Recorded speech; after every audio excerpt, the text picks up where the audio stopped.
마온에 한 사람이 있는데 그의 생업이 갈멜에 있고 심히 부하여 양이 3,000마리요 염소가 1,000마리이므로 그가 갈멜에서 그의 양털을 깎고 있었으니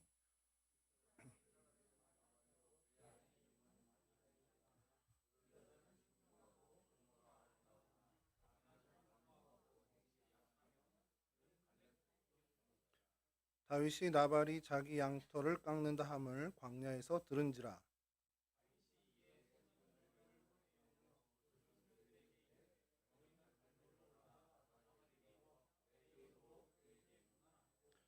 그 부하 그 부하게 사는 자에게 이르기를 너는 평강하라 내 집도 평강하라 내 소유의 모든 것도 평강하라.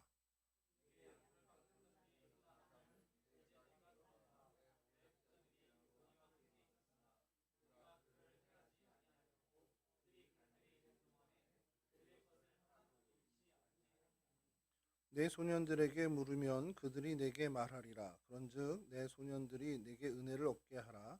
우리가 좋은 날에 왔은즉 내 손에 있는 대로 내 종들과 내 아들 다윗에게 주기를 원하노라 하더라 하라.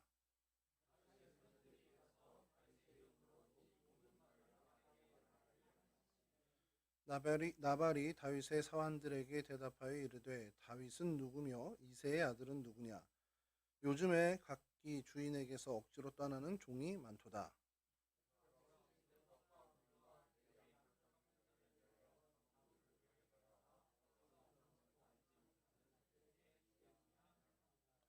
이에 다윗의 소년들이 돌아가서 자기 길로 행하여 돌아와 이 모든 말을 그에게 전하매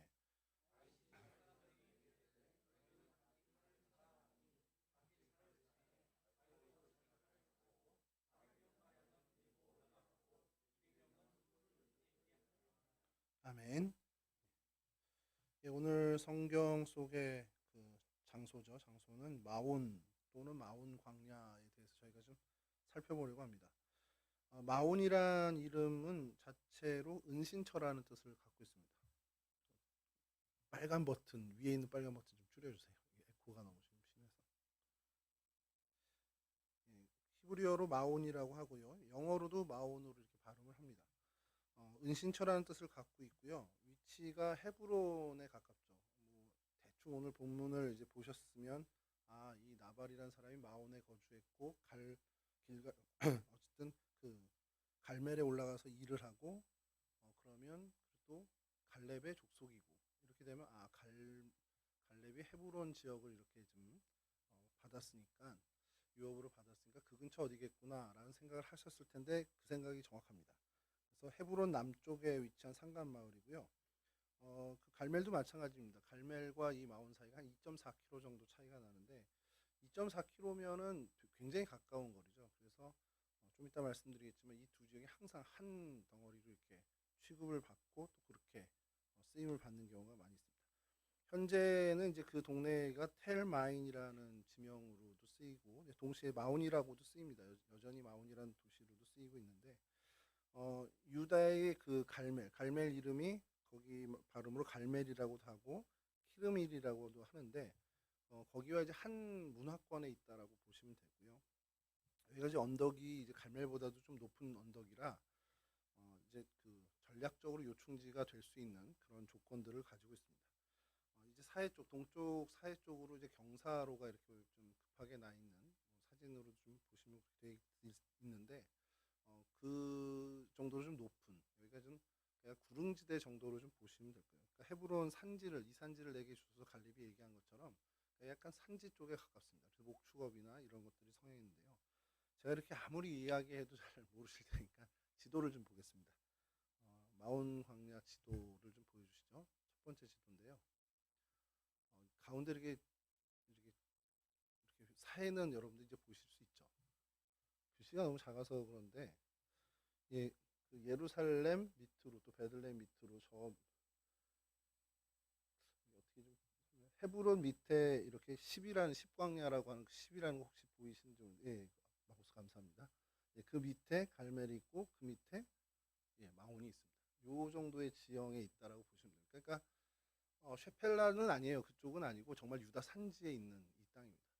여기가 왜 이제 그 전략적 요충지냐면 이 지역이 그 다윗이 이제 피신을 하는 그런 쪽에서 마온 광야가 열 사방에서 오는 쪽을 다 이제 두루 이제 볼 수 있는 약간 높은 산지고 뭐 광야라고 표현하는 표현도 그렇지만 그냥 구릉지대입니다. 그래서 약간 이제 다른 데보다 높기 때문에 사울이 군사적으로 어떻게 오는 것을 정확히 볼 수 있는 조망할 수 있는 그런 지역이어서 이쪽으로 피신한 것으로 이제 성경학자들은 이야기합니다.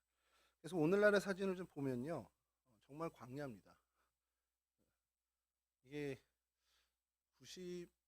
90년도부터 지금까지 찍은 사진들을 다 검색을 했는데 2000년, 2022년에도 여기가 이렇게 녹지화가 안 돼 있더라고요. 산지라 해서 저는 좀 많이 이렇게 될 줄 알았는데 이 다음 사진도 뭐 대동소이한데요. 이제 이 마온에서 갈매를 바라본 사진을 구했습니다. 그래서 다음 사진 보여주시면, 예, 이제 갈멜이 저 동네가 갈멜인데 이제 마온이 좀 높은 이제 마온 갈멜보다 좀 높은 지형에서 이렇게 바라본 사진.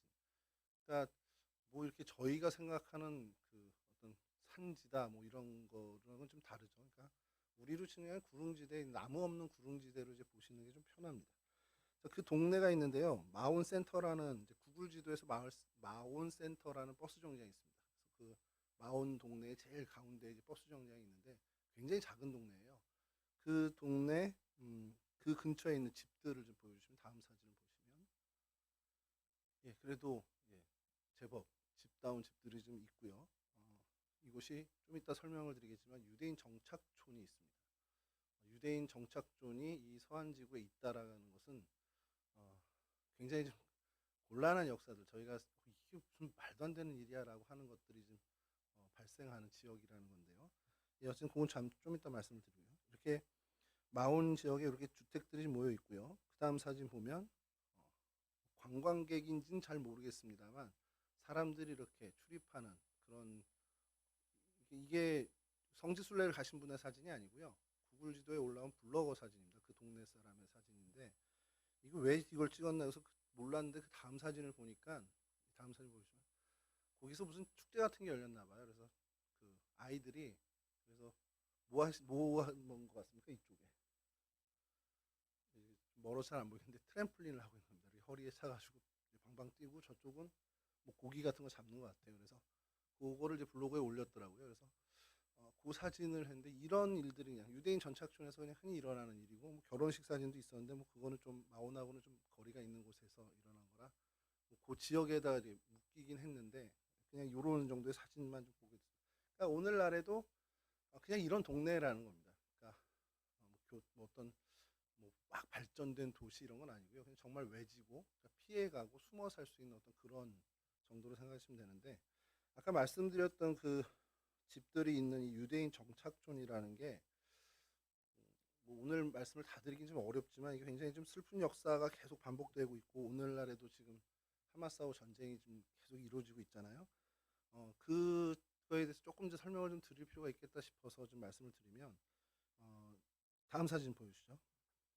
이게 녹색이 팔레스타인 아랍 사람들이 거주하던 지역입니다.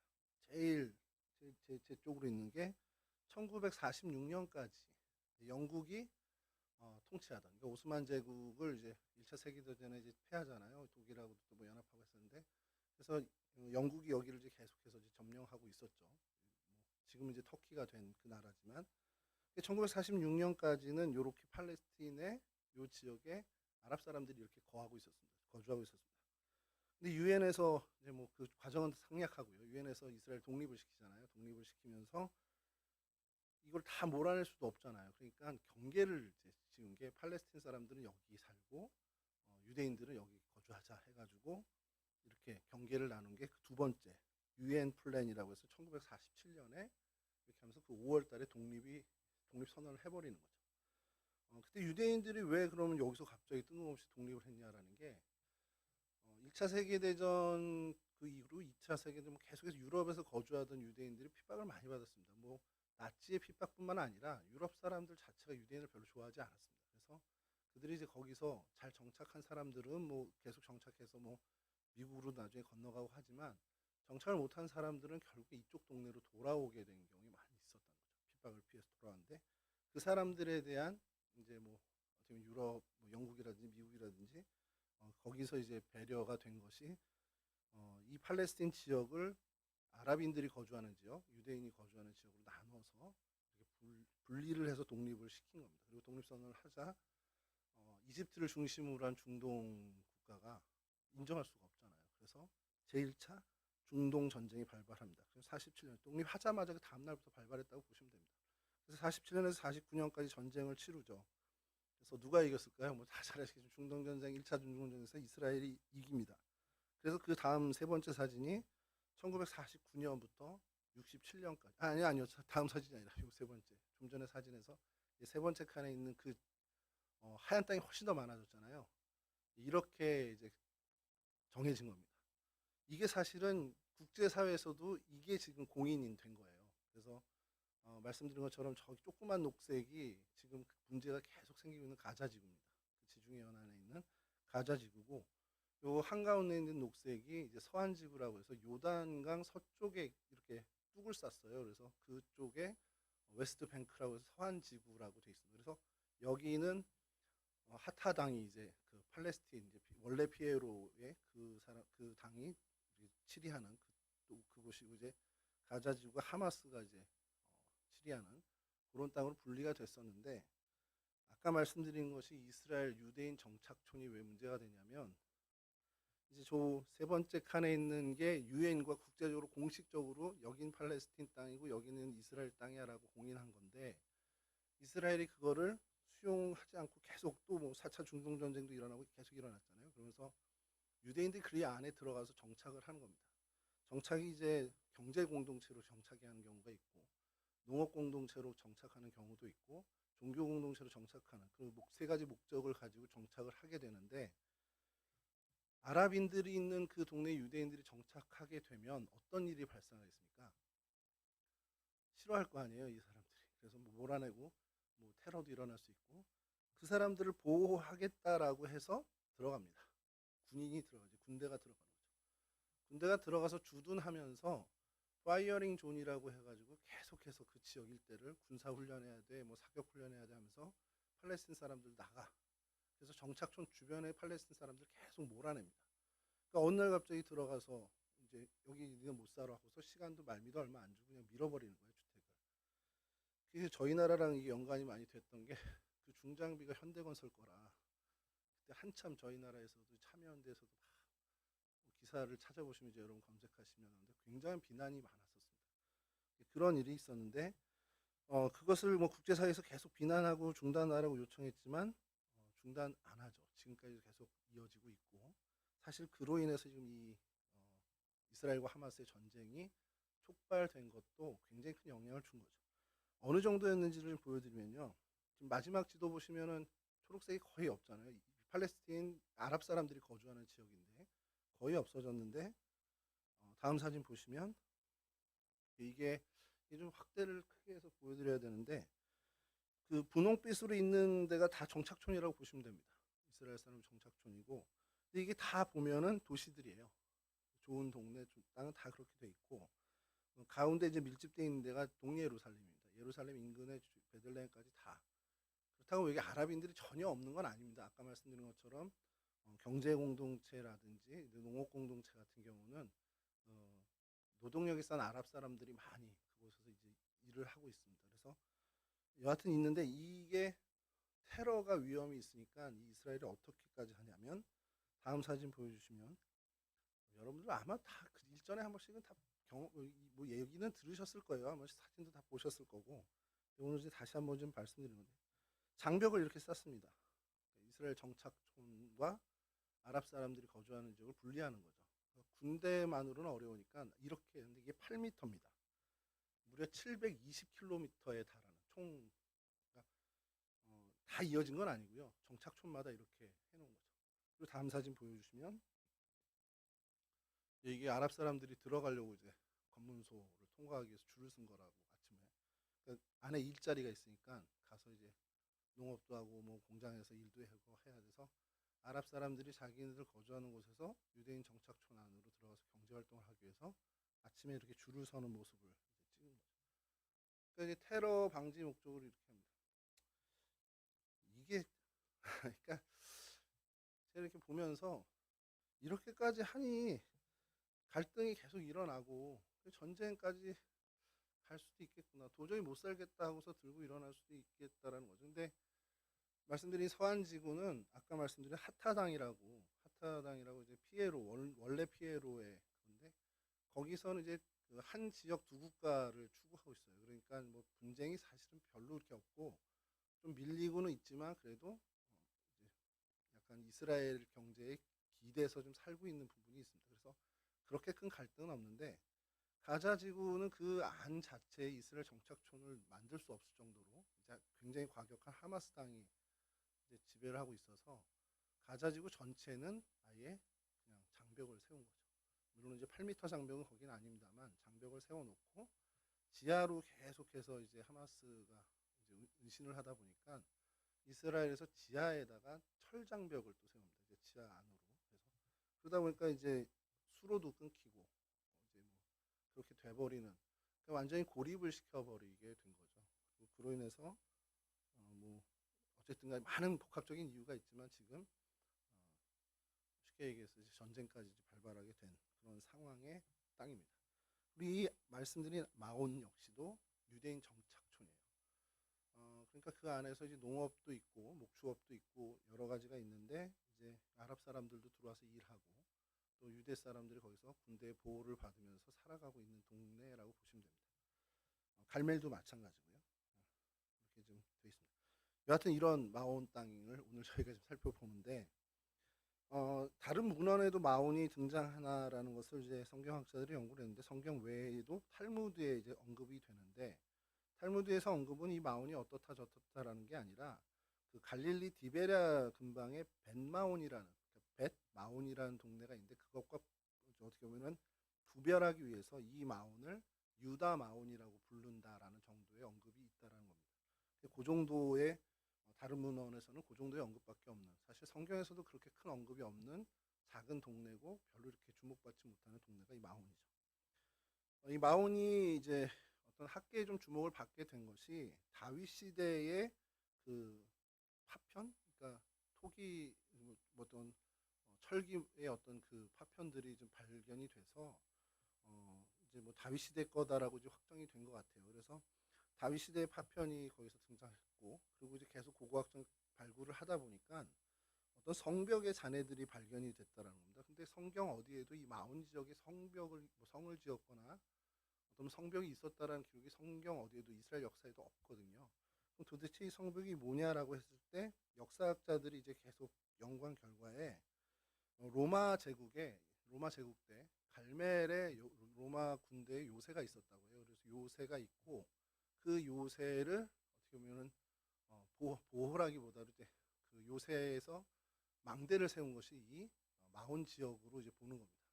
그러니까 산지 사방이 다 잘 보이니까 이 요새를 접근하는 어떤 감시 목적으로 이 망대를 세운 그 망대의 유적으로 보고 있습니다. 그러니까 당시에 갈멜의 로마 군대에 주둔지가 있었고 이 갈멜의 망대 역할을 하는 어떤 그 성벽이 있었을 것이라고 이제 추정을 하는 것이죠.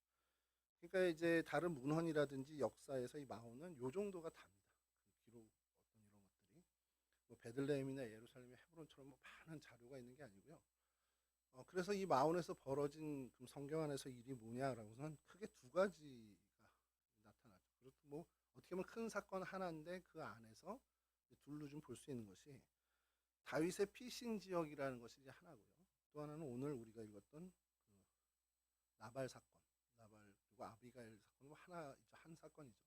다윗과 나발의 그 사건이 그 두 사건이 이제 언급이 된 겁니다. 사무엘상 23장 24절에서 28절을 제가 좀 읽어드리면 그들이 일어나 사울보다 먼저 시브로 가니라 다윗과 그의 사람들이 광야 남쪽 마온 광야 아라바에 있더니 사울과 그의 사람들이 찾으러 온 것을 어떤 사람이 다윗에게 아뢰매 이에 다윗이 바위로 내려가 마온 황무지에 있더니 사울이 듣고 마온 황무지로 다윗을 따라가서는 사울이 산 이쪽으로 가매 다윗과 그의 사람들은 산 저쪽으로 가며 다윗이 사울을 두려워하여 급히 피하려 하였으니 이는 사울과 그의 사람들이 다윗과 그의 사람들을 애워싸고 잡으려 함이었더라. 전령이 사울에게 와서 이르되 급히 오소서 블레셋 사람들이 땅을 침노하나이다. 이에 사울이 다윗 뒤쫓기를 그치고 돌아와 블레셋 사람들을 치러 갔으므로 그곳을 셀라 하마느곳이라 칭하니라. 이게 마온에서 있었던 다윗의 굉장히 위기 상황이었습니다.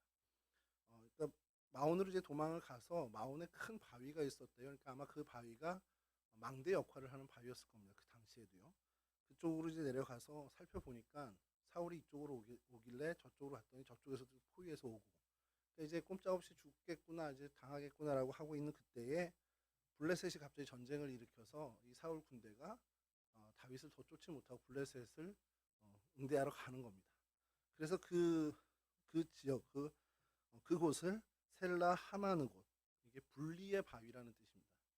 이제 하나님이 이렇게 갈라놓으셨다, 이런 의미로 이제 셀라 하마느곳이라고 이름을 지었는데, 개역 개정에도 셀라 하마느곳, 새 번역에도 셀라 하마느곳이라고 해서 좀 어렵다 했는데 공동 번역에서는 이걸 갈림바위라고 해놨더라고요. 그래서 공동 번역에서는 갈림바위라 칭하였다, 이렇게 나옵니다. 그래서 이런 정도의 언급이 있는 사건이 있습니다.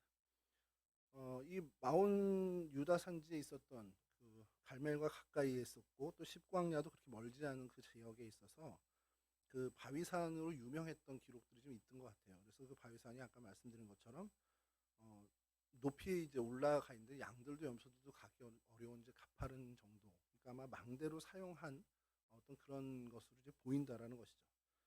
이제 약간은 방심하고 있었을 때 사울의 군대가 쳐들어왔고, 그래서 거기서 놀라서 다윗이 굉장히 위기감을 가졌다라는 겁니다. 자, 그때 다윗이 뭘 했을까? 사울이 막 올 때 뭐라도 해야 되잖아요. 이거 이대로 포위돼서 죽을 것 같은데 다윗이 그때 주님께 기도를 드립니다. 그게 시편 54편이에요. 시편 54편 표제어가 이렇습니다. 다윗의 마스길 인도자를 따라 현악에 맞춘 노래. 십사람이 사울에게 이르러 말하기를 다윗이 우리가 있는 곳에 숨지 아니하였나이까 하던 때에, 이때 이제 밀고를 한 거죠. 밀고를 해서 다윗을 잡으러 오는 거였는데, 그때에 지은 그 하나님 기도하는 그 찬양을 나중에 이제 예배 때 사용했지만 그때 지은 것이 바로 시편 54편이라는 겁니다. 1절은 하나님이여 주의 이름으로 나를 구원하시고 주의 힘으로 나를 변호하소서, 이렇게 하고 4절에 가서 이제 외칩니다. 하나님은 나를 돕는 이시며 주께서는 내 생명을 붙들어 주시는 이시니이다. 그러니까 다윗의 심경이 그때 이제 이러한 심경으로 어떻게 하나님께 매달리는, 그래서 하나님이 응답하셔서 블레셋을 움직여서 전쟁이 일어난지 모르지만 드라마틱하게 하나님께서 다윗을 건져내어 주신 사건이 바로 마온 광야에서 일어난 사건입니다. 그리고 두 번째 저희가 좀 여기서 발생한 사건 중에 볼 수 있는 사건은 나발 이야기인데요. 오늘 본문의 이야기입니다. 마온 땅의 지주 역할을 했던 사람이죠. 이 다윗과의 갈등이 생겼고 결국엔 비극적인 최후를 맞게 되는데, 이 사건이 오늘 저희들이 좀 살펴볼 사건입니다. 성경의 지명 장소는 이제 마온을 좀 살피고, 그리고 사건은 이 나발과 다윗의 선택의 문제에 대해서 좀 오늘 좀 말씀을 나누려고 합니다. 오늘 본문인데요. 사무엘상 25장 2절에서 3절을 제가 한번 다시 읽어드리겠습니다.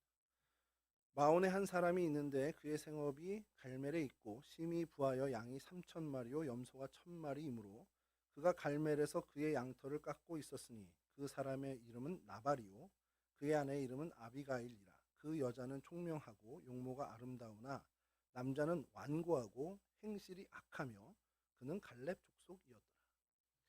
나발에 대해서 이렇게 설명을 하고 있습니다.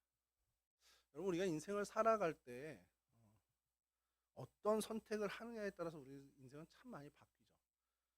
예전에 어느 TV 드라마에서 토론 프로그램 패널이 나오셔서 하는 얘기 중에 하나가, 아마 대학 교수님으로 제가 기억을 하는데, 인생은 능력보단 선택에 의해서 좌지우지 된다는 거예요. 그래서 능력이 많고 적은 게 인생에 대해서 영향력을 주는 것도 분명히 있지만 그보다 더 큰 영향을 주는 것은 선택의 그 문제라는 겁니다. 그러니까 어떤 선택을 하느냐에 따라서 그 사람이 능력이 많다 적다를 커버할 수도 있다라는 취지로 얘기를 하는 거였어요. 근데 그때 당시에 제가 들었을 때는 그런 게 어딨어, 능력 좀 다 되지, 우리 종헌이도 있지만 서울대 나오면 다 되지 대한민국에서, 이 생각을 했는데 인생을 좀 살아보고 지금 제 나이가 되니까 그 말이 점점 공감이 되는 거예요. 물론 능력도 중요합니다. 능력이 있고 없고도 굉장히 중요하지만 그보다 더 중요한 것이 선택이지 않겠냐라는 생각을 좀 해보게 되는 거죠. 어떤 일을 선택하느냐에 따라서 직업이 정해지기도 하고요. 어떤 사람을 선택하느냐에 따라서 평생의 배우자가 선택이 되는 거죠. 그래서 어떤 가정 모습이 결정되느냐도 그 사람을 어떻게 선택했느냐에 따라서 달라집니다. 요즘 사회적 이슈로 굉장히 떠오르고 컴퓨터 그 인터넷 창을 열면 계속 보고 싶지 않아도 계속 뜨는 게 이 전 펜싱 선수의 이야기가 떠오르거든요. 모르겠어요. 왜 계속 그것만. 이게 알고리즘 때문인지 유튜브를 보지도 않는데 그냥 뉴스를 클릭해도 계속 그 얘기입니다. 근데 말이 계속 달라요. 근데 어쨌거나 저쨌거나 그 사건을 보면서 저는 그냥 드는 생각이 그 펜싱 선수의 선택의 문제였다라는 거죠. 그가 그 길을 선택했고 그와의 만남을 선택했고, 물론 이제 속았다라는 표현을 하지만 속은 건 아니라는 또 얘기도 나오고. 그래서 좀 뭐 혼란스러운데, 어제 그리고 오늘 또 갑자기 확 이슈가 되는 게 15년 된 아나운서 커플이 있습니다. 굉장히 유명한 우리나라 아나운서 커플이 있는데 이혼 소식이 전해졌습니다. 그래서 아예 그분들 이혼하는 게 뭐 나한테 무슨 상관이야라고 해서 그냥 보는데 제 주목을 확 끄는 기사가 뜬 거예요. 남편 아나운서가 일전에, 그러니까 이제 사람들이 그거죠. 이혼이 발표가 됐는데 그 전부터 조짐이 있었다라고 하면서 막 얘기가 나오는 거죠. 근데 남편이 이전에 SNS에 올린 글인데 그게 제가 오늘 탁 이제 눈이 거기에 간 겁니다. SNS에 어떻게 올렸냐면요. 그 남편 글입니다. 그때 한남동 로타리에서 돌아가지 않았어야 했다. 신이 준 마지막 기회였다. 딱 읽는데 뭔지 알겠는 거예요. 그때 돌아가서 지금 그 아나운서가 결혼을 했구나. 근데 그때 돌아가지 않았어야 했다. 그때 마지막 신이 준 기회였는데 자기가 그걸 놓쳤다. 이런 얘기를 하는 거죠. 뭐 이것도 역시 선택의 이야기입니다. 그때 당시의 선택. 물론 이제 역사는 만약이라는 게 없다라고 하죠. 근데 그때 그 선택을 내가 안 했더라면 지금 이와 같은 마음 아픈 일은 내가 안 당할 텐데라는 거죠. 그러니까 그 취지로 계속 그 SNS에 올렸던 것들이 지금 계속 이제 사람들이 전에 저런 조짐이 있었어. 이게 어제 오늘 일이 아니야 그러면서 막 이제 기사화 되는 거죠. 많은 사람들이 선택을 하는데 그 선택을 다 잘하지 않습니다. 잘하는 선택도 있지만 후회 남는 선택이 또 많죠. 그래서 고통을 받는 선택을 하고 또 고통을 현재 받고 있는 선택을 한 사람들이 주변에 많이 있습니다. 후회되는 선택을 난 한 번도 안 했다. 이런 사람은 없죠. 또 만족한 선택도 있어요. 그러니까 정말 후회 남지 않은 더할 나위 없이 좋은 선택을 하는 경우도 있습니다. 그러나 뭐 항상 만족스러운 선택을 하냐? 나는 후회 남는 선택이 없다. 이런 사람은 없다라는 거죠. 그러니까 후회 남는 선택도 하고 가끔 만족스러운 선택도 하는 게 우리의 인생이라는 겁니다. 그러면 좋은 선택은 어떻게 하면 할 수 있느냐라는 거예요. 그게 좀 궁금해지잖아요. 그러면 맨날 후회 남는 선택하고 싶지 않은데 어떤 선택을 해야 좋은 선택을 하냐? 그래서 많은 학자들이 이야기한 것들을 제가 좀 했는데 결론은 이래요. 좋은 선택을 하기 위해서 여러 의견을 수렴하고 깊게 생각한 뒤에 해라. 굉장히 원론적인 얘기죠. 그래서 그렇게 선택할 수 있는 사람이 얼마나 되겠습니까? 그러나 신앙에 있어서만큼은 분명한 그 좋은 선택의 길이 있습니다. 좋은 선택은, 신앙에 있어서 좋은 선택, 올바른 선택은 적어도 기도 후에 이루어져야 된다는 요거는 우리가 알고 있다는 거죠. 기도하고 기도 후에 이루어지는 선택이에요. 물론 그렇게 하는 선택에도 우리의 욕심들이 과하게 들어가서 후회 남는 선택으로 갈 때도 있지만, 그래도 우리가 놓치지 않아야 하는 것은 이러한 선택의 기로에 섰을 때 기도해야 한다는 것. 이것은 적어도 신앙적인 선택에서는 필요하다는 겁니다. 오늘 본문에 등장하는 이 나발의 선택도 우리가 주목해 볼 필요가 있는데, 그에게 정말 후회되는 선택이 되고요. 후회되는 선택을 넘어서서 그를 망치는, 멸망시킨 선택이 되어버렸습니다. 먼저 나발을 보면 그는 갈렙의 후손이라고 이제 표현되어 있습니다. 헤브론 지역의 갈렙의 후손. 그러면 유력한 사람이라는 거예요. 그 동네에서는 적어도 이런 표현 중에서 방귀 깨나 끼는 사람이라는 겁니다. 그런 사람이 큰 부자였다라는 거예요. 근데 성경이 이 사람을 갈렙 족속이고 큰 부자라는 것을 왜 이야기하냐? 그 악한 행식을 하고 완고한 사람이고 그 행실이 악한 사람인데 큰 부자였고 갈렙의 후손이었어라는 것을 굳이 이야기하는 이유가 뭐냐면 우리가 잘 알고 있지만 하나님의 경제 뭐 하나님의 어쨌든 간에 그 하나님 안에서의 시스템 중에 제일 중요한 이스라엘 백성에게 준 율법 중에 정말 중요한 것 중에 하나가 안식년과 희년입니다. 안식년과 희년은 뭐냐면 리셋하는 장치예요. 그러니까 7년에 한 번 경작지를 쉬게 하고 50년에 한 번, 그러니까 49년째 되면 또 안식년이겠죠. 49년째는 7년에 한 번 안식년이니까 49년째 되는 해도 안식년일 거예요. 근데 그 다음에 그럼 일을 해야 되는데 희년이 돼버려요. 그러니까 50년에 한 번 희년이 오니까 그때는 또 일을 못해요. 그러면 그 다음에 소산은 농사를 하니까 곡식이 없고 그 다음에 소산을 먹어야 되니까 3년치를 이 48년 차에 다 거둬야 되는 정도입니다. 그러니까 이게 경제적으로는 도저히 할 수가 없는 시스템이라고 사람들은 판단을 하는 거죠. 그러니까 안식년을 계속 이렇게 하고 48년 차에 수확한 것을 49년 차에는 안식년이니까 쉬어야 되고 50년 차에는 희년이니까 못하고 51년 차에 그때 이제 처음 일을 하면 52년 차에 수확할 수 있으니까 그 3년치의 수확을 해야 되는 게 48년. 그러니까 이게 사람들의 계산으로는 이건 도저히 할 수 없는 거다라고 판단한 거죠. 그래서 이스라엘 백성들이 과감하게 희년을 안 지킵니다. 잘한 거라는 얘기가 아니라요. 근데 하나님이 그렇게 정말 그래 너 그럼 48년째 3년치 수확을 줄 테니까 49년 차에 안식년 50년 희년 이게 아니라 그 희년의 정신을 가지라는 거죠. 그러니까 리셋하라는 거예요. 리셋. 그러니까 어느 누구도 소위 말하는 사람이 사람을 지배하거나 어떤 소유의 불균형, 특별히 부동산이죠. 소유의 불균형 상태를 이어가지 말라라는 거예요. 그게 하나님의 정신입니다. 그러니까 착취하지 말라라는 겁니다. 그래서 너무 부자로 살지 말라는 거예요. 근데 그것을 완벽하게 어기고 있는 사람이 나발입니다라고 성경에서 이야기하는 겁니다. 더더군다나 갈렙의 후손이고 갈렙 족속이고 그곳에서 하나님의 유업을 받은 사람임에도 불구하고 행실이 악하고 완고한 사람이에요. 그래서 하나님의 율법의 정신을 다 버리고 자신의 소욕대로 살아서 부자가 된 사람이다라고 성경에서 설명을 해주고 있는 거예요. 뭐 잠깐 곁길이지만 여러분 안식년이나 이 희년이 왜 중요하냐? 하나님께서 율법으로 레위기에서 계속해서 강조하시죠. 레위기 26장에서 안식년 규례를 얘기하시면서 희년 얘기를 하시는데 그냥 그렇게 한번 언급하고 끝난 것 같아요. 저희가 성경을 읽다 보면 안식년 그 뒤에 별로 언급되는 게 없으니까.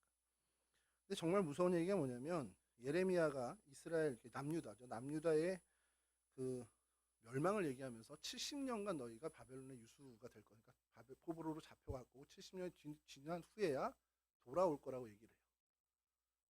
70년입니다. 70년. 근데 이 70년을 예레미야가 그렇게 예언을 했잖아요.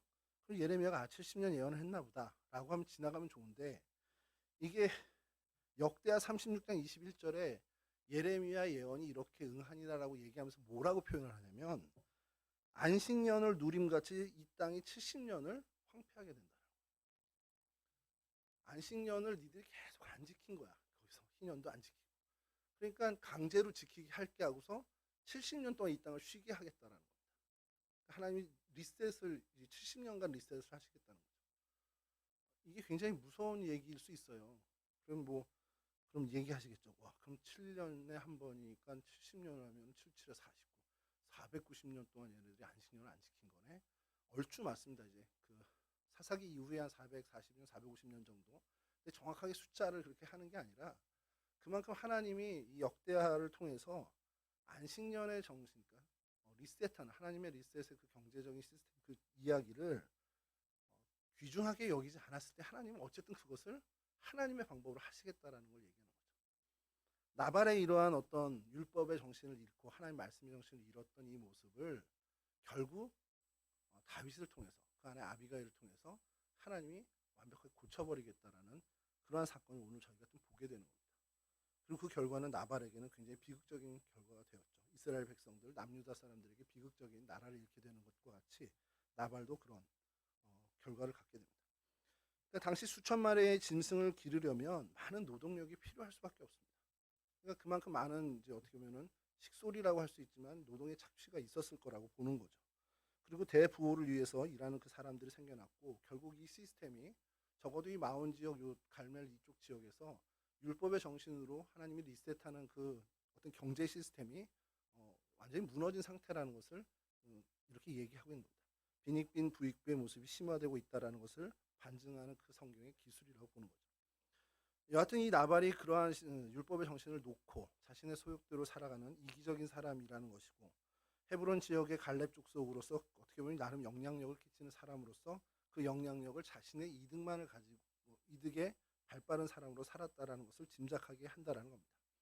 그리고 오늘 본문은 그가 그 양털을 깎는 굉장히 큰 수확을 얻는 추수의 계절을 맞이했다라는 거죠. 많은 노동력을 샀을 거고 그들을 위해서도 많은 음식을 준비했을 겁니다. 포악하고 고집센 사람이었다고 본문을 얘기하는데, 어쨌든 그 포악함과 부유함을 가지고 그 많은 착취든 어떤 경제 시스템을 가지고 많은 어떻게 보면 부를 누리고 있었던 사람이 이제 추수의 이제 수확의 계절, 양털을 깎는 게 농사로 치면 큰 추수인데 그런 어떤 큰 이제 일을 벌린 겁니다. 자, 그 얘기가 다윗의 귀에 들어왔으니 그렇게 먹을 것이 넘쳐나고 큰 잔치와 같은 일이 벌어졌다면 우리에게 조금 나눠줄 수 있겠구나라는 생각을 한 겁니다.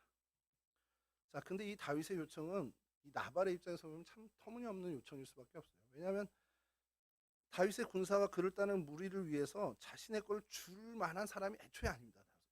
나발은요. 그러니까 애초에 줄 만한 사람이 아닌데 다윗이 혼자 이 사람 줄 수도 있겠구나 혼자 착각을 한 거라는 거죠. 상황을 좀 살펴보면요. 다윗이 나발에게 먹거리를 요청할 때 다윗 무리가 마온 광야에 있었습니다. 그를 따르는 600명의 군사가 있었죠. 군사가 600명이었습니다. 군사가 600명이니 음식이 필요하죠. 600명이 어쨌든 먹고 지내야 되니까. 그래서 이 음식이 필요한데 다윗이 우리 소위 우리 요즘 말로 양아치 같은 사람이 아니기 때문에 공짜로 음식을 요청한 게 아니에요. 나발의 짐승을 보호해주고 그 소년들을 지켜준다라는 어떻게 보면 조건, 그런 어떤 이야기를 하면서 우리가 이렇게 너희들 위해서 봉사할 테니 너희도 우리에게 먹을 걸 좀 나눠줘라 라는 굉장히 어떻게 보면은 깔끔한 그런 어떤 요청을 한 겁니다. 근데 다윗이 어떤 사람입니까? 블레셋의 골리앗을 물리쳤고 사울보다도 훨씬 더 많은 전과를 올린 사람인데 대중적인 인지도도 굉장히 높았던 사람입니다. 사실 다윗이 사울에게 쫓기는 형편만 아니면 이런 요구할 일도 없죠. 오히려 융숭한 대접을 받았을 겁니다.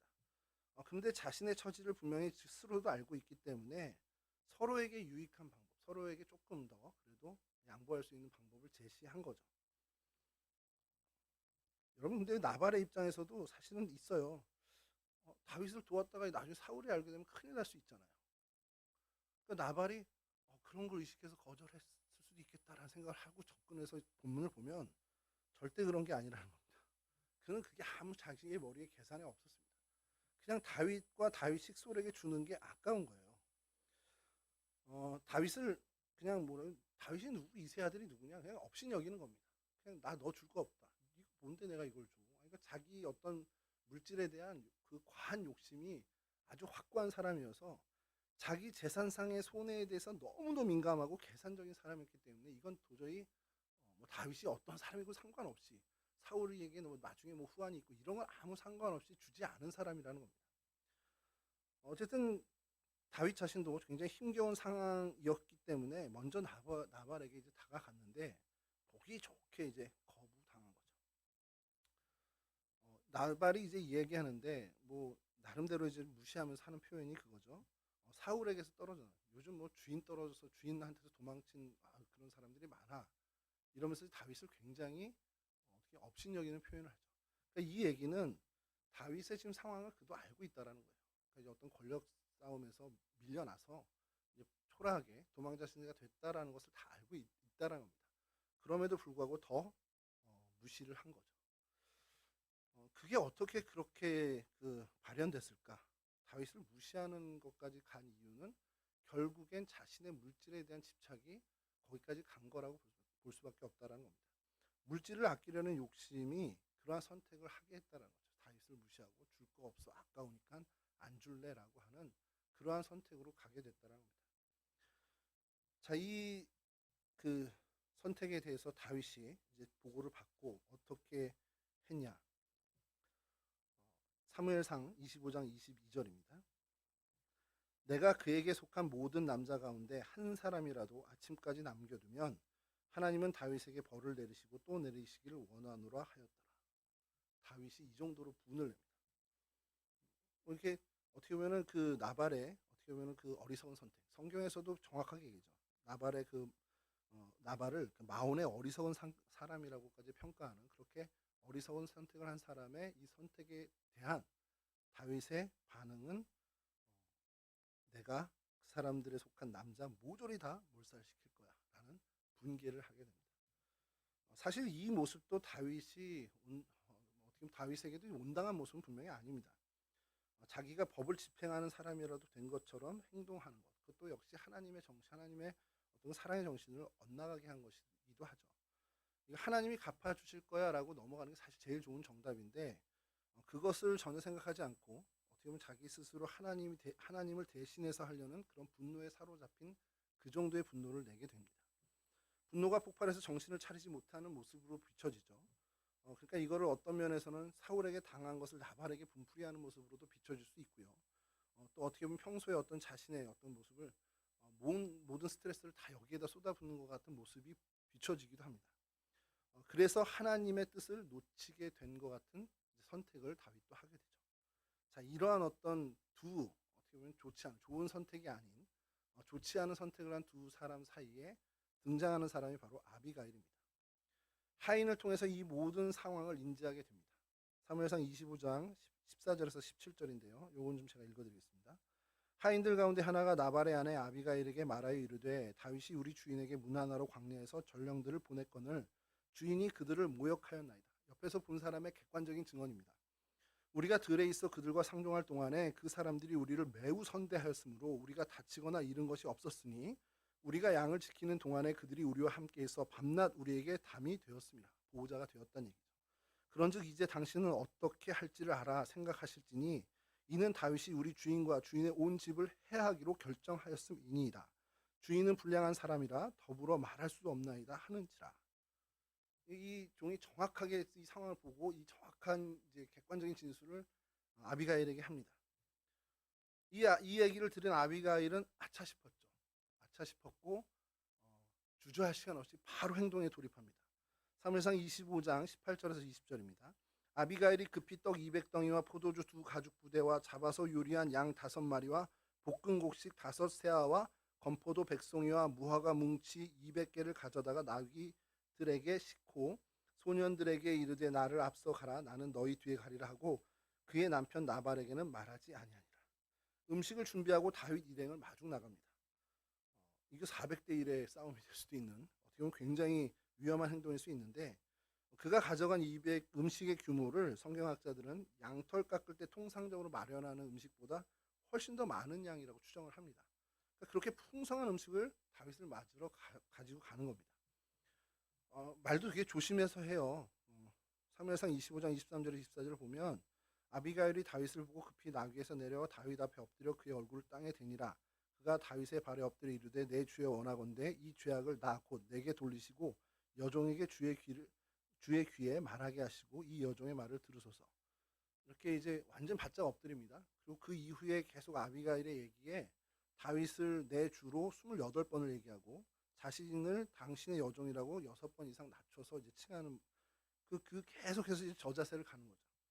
뭐 이런 어떤 노력 때문에 다윗의 분노가 어떻게 보면 좀 사그라지게 되죠. 아까 뭐 모든 남자들을 다 멸절할 거야라고까지 한 그 다윗의 분노가 어떻게 보면 차근차근 어떻게 보면 낮춰지게 되는 거죠. 이유는 이 아비가일이 설득을 하는데 이 설득의 핵심적인 얘기는 이겁니다. 당신이 누군지 잊지 마세요. 당신은 이 나라의 차기 왕이 될 사람입니다. 이 얘기를 하는 거예요. 계속해서 이야기가. 나발은 하나님이 갚으실 거니까 당신은 당신의 길을 가십시오. 하나님의 뜻을 이루는 길을 가십시오. 이게 핵심입니다. 자, 이 아비가일의 선한 선택으로 인해서 다윗도 선한 선택을 하게 됩니다. 그래서 이후에 뭐 정말 나발에 대해서 아무 관여하지 않죠. 근데 결국 하나님이 갚으신 건 그 이야기를 나발이 전해 듣고 나발이 이제 그 자리에서 죽게 되죠. 그 소식을 듣고서 너무 떨려서 이제 죽게 되는데 이 면에서 그러니까 다윗 편에서 보면 다윗이 실수할 수 있는 어떤 가능성이 있는 그 상황에서 하나님이 아비가일을 보내서 실수를 막아준 사건으로도 볼 수 있다라는 거죠. 그러니까 다윗이 자기도 후회되는 선택을 할 수밖에 없는 그런 상황으로 분노에 의해서 몰려가고 있는 그때에 하나님이 그 시험을 잘 넘길 수 있도록 아비가일을 보내서 돕게 한 그런 상황으로 받아들일 수 있다는 겁니다. 그러니까 이것은 아비가일의 총명한 선택으로 인해서 이 다윗에게 굉장히 큰 유익을 준 사건이 된다는 거죠. 다윗 역시 이제 그 이후에 시험에 빠지지 않고 정확하게 자신을 정비하고 그래서 어떻게 보면 하나님이 원하시는 그 길을 잘 갈아서 후에 이제 왕이 되죠. 여러분 그 이후에 뭐 아비가일이 다윗의 부인이 됐다 이거는 뭐 차지하고요. 이 아비가일이 영적 안목으로 다윗을 정확히 봤다라는 게 굉장히 중요한 거죠. 아비가일은 어떻게 그러면 이 다윗을 정확하게 이렇게 봤을까? 그게 그러니까 그런 선택을 할 수 있는 사람이니까 총명한 사람이라고 성경에서 계속 이야기하는 것이죠. 그래서 우리가 오늘 생각해야 되는 것은 이 사건들을 보면서 야, 선택이란 게 이렇게 중요한데 그러면 어떻게 하면 우리가 좋고 바른 선택, 정말 하나님 안에서 선한 선택을 할 수 있을까라는 것을 생각해 봐야 된다는 거죠. 계속 뉴스 얘기를 좀 드립니다만 요즘 계속해서 한 안타까운 배우 얘기가 계속 들어와요. 한 가정의 가장이고 아이들의 아빠인데 그의 정말 어리석은 선택 때문에 정말 얼마나 많은 주변의 사람들이 지금 피해를 보고 있냐. 물론 이제 주변에 뭐 영화사가 200억짜리 개봉을 못하게 됐다 이런 어떤 금전적인 손실은 둘째치고요. 그 안에도 이제 우리가 알고 있는 사람, 유명한 사람이니까 그가 당하고 있는 고통이 상상이 안 가는 겁니다. 그 두 아들은 얼마나 정말 고통 속에 있겠냐라는 거예요. 한 가정의 가장이 어떤 선택을 하느냐에 따라서 가족 모두가 피해를 얻을 수도 있고 유익을 얻을 수 있다라는 거 우리 너무 잘 알고 있는 사실입니다. 그가 몰랐을까요? 분명히 그도 알았을 거예요. 근데 뭐 때문에 그런 어리석은 선택을 했을까라는 것을 우리가 생각해야 된다는 거죠. 여러분 가장만 그렇겠습니까? 아내로서 어머니로서 아버지로서 남편으로서 자기 자리를 신실하게 지키지 못하는 그 어리석은 선택으로 인해서 정말 고통의 고통, 정말 고통스러운 결과가 뒤따르는 것을 우리가 얼마나 많이 우리 주변에서 보게 됩니까? 여러분 이렇게 선택의 중요성은요 아무리 강조해도 지나치지 않습니다. 그래서 오늘의 핵심, 그럼 바른 선택은 어떻게 하냐는 거예요. 여러분 하나밖에 없습니다. 아비가일이 다윗을 바라볼 때 정확한 안목을 갖고 있었더라고요. 그러니까 우리도 정말 바른 선택을 하게 되는 유일한 방법은 우리가 일상의 삶 속에서 분별할 수 있는 바른 안목을 기르는 것밖에 없다는 겁니다. 그럼 그 안목은 어떻게 기르냐는 거예요. 특별히 영적 안목은 어떻게 기르냐는 겁니다. 방법은 하나밖에 없습니다. 하나님을 늘 가까이 하고 하나님의 마음을 품고 하나님의 시선으로 바라보는 훈련에 게으르지 아니해야 된다는 거예요. 여러분 어느 날 갑자기 이런 안목이 우리한테 생기지 않습니다. 절대 그렇지 않습니다. 성령 하나님이 임해서 성령이 충만해서 잠깐은 볼 수 있지만 그게 지속 그렇지 않습니다. 어느 날 갑자기 우리가 그런 안목에 뛰어난 안목을 가진 사람이 된다가 아니라 하나님께 집중하고 말씀을 곁에 두고 묵상하고 쉬지 않는 기도로 하나님을 가까이 하는 그 시간이 겹겹이 쌓여서 결국 바른 선택을 이루는 안목을 갖는 사람이 된다는 그 훈련의 과정이 분명히 우리한테 필요하다는 거죠. 물론 그 시간이 길어지고 짧아지는 건 또 뭐 하나님의 은혜에 따라 다를 수 있지만 여러분 정말 우리가 하나님께 가까이 나가고 하나님의 말씀을 묵상하고 하나님께 기도하는 시간을 확보하지 않고 이 안목은 절대 우리에게 주어지지 않는다는 사실을 우리는 명심해야 한다는 겁니다. 말씀 마치겠습니다. 여러분 말씀과 기도에 늘 정말 힘써 주시기 바랍니다. 말씀과 기도에 힘써서 우리 교회가 뭐 부흥되고 이게 아니라요. 우리 삶이 달라진다는 겁니다. 나로 인해서 내 주변의 생명들이 정말 좋은 영향을 받을지 아니면 정말 고통을 받을지가 거기서 결정된다는 거예요. 그래서 정말 말씀과 기도에 힘쓰므로 인해서 하나님의 시선을 확보하고 하나님의 마음을 품고 그렇게 하나님의 거룩한 백성이 돼서 정말 올바른 선택을 할 수 있는 영적 안목을 갖는 사람이 되는 것에 최선을 다해야 한다는 것이죠. 여러분 우리의 선택이 정말 올바른 선택이 돼서 정말 내 주변의 많은 생명들을 유익하게 하는 그런 선택의 사람, 그런 정말 어떻게 보면 유익을 주는 사람으로 나가는 그 은혜를 우리가 정말 마음에 두고 그 은혜를 사모하는 사람들이 되었으면 좋겠습니다. 여러분 저와 여러분 이러한 정말 올바른 선택을 할 수 있는 안목을 갖는 그런 뛰어난 영적 안목의 소유자들이 되기를 주님의 이름으로 그 은혜의 주인공들이 될 수 있기를 주님의 이름으로 간절히 축원합니다. 452장 함께 찬송하시고요. 주님 가르쳐 주신 기도로 마치도록 하겠습니다.